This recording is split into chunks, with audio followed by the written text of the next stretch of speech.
నా పేరు B Rajesh.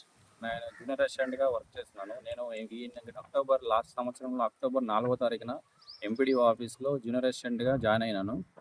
Join అయినప్పటి నుంచి నాకు ఈ టీచర్స్ ఎస్టాబ్లిష్‌మెంట్ సెక్షన్ నేనే చూస్తున్నాను. సో, ఆ టీచర్స్ బిల్ తీసుకున్నప్పటి నుంచి నాకు టీచర్ ఫీల్డ్ వాళ్ళొచ్చేసి అంత డిఫరెంట్‌గా ఎస్పెషల్లీ ఓన్లీ ఒక ప్రసాద్ అనే టీచరు ఆయన నా మీదకి గొడవకు రావడము, లేదా నేను కూడా చేస్తున్నాడు. సో, గతంలో నాకు వచ్చిన డౌట్ ఏంటంటే, నేను ఈ సంవత్సరం నుంచి బిల్స్ చేయడం స్టార్ట్ అయినప్పటి నుంచి ఈయన కొంచెం ఎందుకు అగ్రెసివ్‌గా నా మీదకి రావడం జరుగుతుంది. సో, నాకెందుకో డౌట్ వచ్చి ఈయన గతంలో ఏమైనా బిల్స్ ఈయన చేశాడా? ఆ బిల్స్ చేయడం వల్ల ఈయన చేసిన ఏం ఫ్రాడ్ చేశారు? ఏంటి అని నేను ఆరాధిస్తా వస్తుంటే, సో, ఈయన నా మీదకి వచ్చేసి రకరకాలుగా ఇబ్బంది పెడుతూ రకరకాలుగా వాళ్ళకి ఫోన్ చేసుకోవడం, రకరకాలుగా చెప్పడం నా మీద.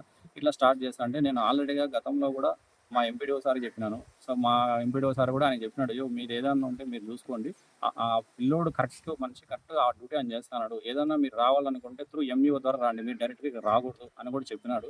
చెప్పిన తర్వాత కూడా మళ్ళీ ఇన్‌కమ్ టాక్స్ అవన్నీ నా డ్యూటీ నేను కరెక్ట్‌గా చేశాను. చేసిన తర్వాత ఈయన ఎందుకు ఆ ప్రాబ్లమ్ వచ్చిందో, ఆయనకి ఏం రాలేదో ఓన్లీ ఎస్పెషల్లీ ఆ ప్రసాద్ అనే వ్యక్తే గతంలో కూడా ఈ బిల్లుల గురించి కూడా చాలా సార్లు డీఓ వరకు ఇష్యూ పోయింది. స్టేట్ లెవెల్ వరకు ఇష్యూ పోయింది. సో, అసలు ఈ బిల్లుల్లో ఏముంది? ఆయన చేయడం వల్ల ఏం చేస్తున్నాడు ఆయన? అనేదే నాకు డౌట్ వచ్చి నేను ఆరాధిస్తున్నాను. సో, దాని గురించే నేను ఈ ఎంఈఓ మేడం దగ్గరికి వెళ్ళాను ఈరోజు. అదే డిస్కషన్ చేసుకుంటా అంటే మాట పెరిగి ఆయన నా చేసుకున్నాడు. సో, నేను ఇప్పుడు కంప్లెయింట్ కూడా ఆల్రెడీ కంప్లెయింట్ రైజ్ చేశాను.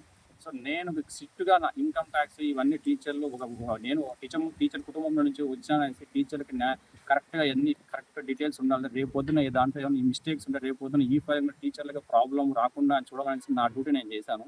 ఈ విధంగా చేయడం వల్ల ఆయనకి ఏం ప్రాబ్లమ్ వచ్చిందో నాకు తెలీదు. గతంలో అంటే గతంలో ఏమన్నా బిల్స్ గానీ, ఈ ఫైలింగ్‌లు గానీ, ఇన్‌కమ్ టాక్స్ సంబంధించి ప్లస్ ఈయన చేసినాడా?